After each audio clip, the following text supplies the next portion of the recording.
There's one stat I care about, and that's wins and losses. And I was doing everything I could. Obviously I wasn't out on the field, but I was doing everything I could to help us win that game.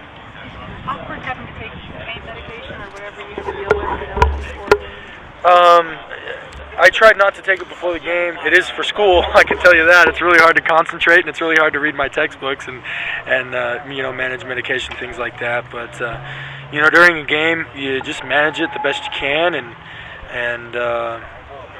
but again, being honest, it does take up a lot of your energy, and a lot of your focus is dedicated to just pain tolerance when you're playing with an injury. So I know I'm not the only player in America doing it, and I know in the NFL it's a lot worse. So I gained a lot of respect for a lot of football players who battle through stuff.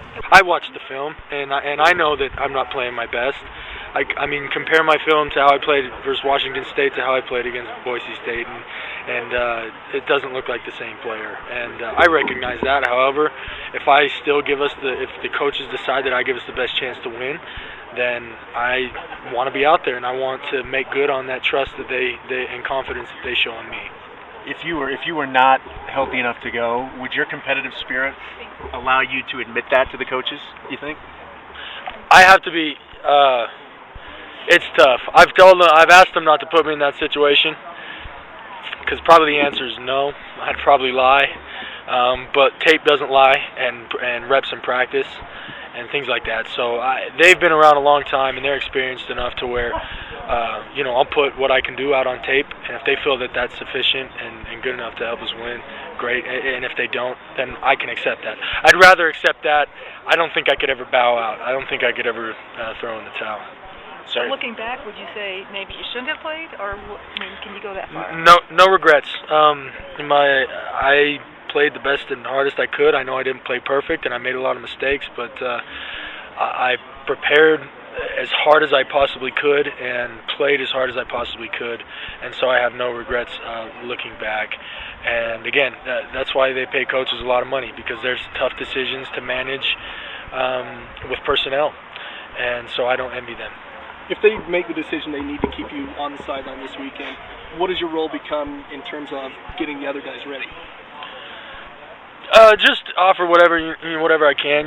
Coach Doman's a good coach, and he knows a lot more than I do. So he'll do all the coaching, and I'll just be there to offer any support I can to any player, be it special teams, defense, offense, quarterback, running back, whatever. If anybody, from an emotional or psychological standpoint, needs any help that I can offer, great. But as far as technique and as far as playing the game, we have plenty of capable coaches here to take care of that. Have you guys been able to pinpoint, just in general, what the offense is not doing right now? What still needs to happen? Executing. Really. I mean, it's frustrating because one play it'll be, an offensive lineman, then the next play it'll be the quarterback, then the next play a wide receiver, then the next play a running back, and just we can't all seem to execute all at the same time, and that's frustrating. And they're not big, huge mistakes; they're just little things. Most of the time, mental lapses, and we need to clean them up and really quick, because our schedule doesn't get any easier, and we're 500 right now, and we definitely don't want to finish 500. Riley, Boise couldn't move the ball. They didn't trust their field goal kicker. Were you offensive guys surprised at all that Bronco didn't choose overtime to let the defense make I absolutely loved that choice. I have 100% faith and confidence in Coach Mendenhall, and I loved his choice to go for two. And we had it. Their guy made an amazing play. Had a guy open. We were throwing it to an open guy in the back of the end zone, and their linebacker made an absolutely amazing play to give them the win. Do you know if there was any option to bring you back in for the 2-point? Just having I don't. I wasn't on the headset, and I don't know. But due to the nature of the injury, a lot of times when you get pulled and you're sitting, typically and you're not warm. Typically stuff like that. Can you tell if it's sharp pain you're feeling or anything like that? What? Yeah, Jeff Hurst can answer questions about that. And we saw a taste of him. Yes. When he given a full shot, how good can that guy be? He's big and he's strong and he's got a lot of heart. So I think very good. Right now, the games, that was his first taste of college. Aside from running like a Wildcat package, but his first taste of college football. Having been in that situation, I know your head kind of spins. So as the game slows down for him, I think sky's the limit for him. What do you remember from the Hawaii defense last year?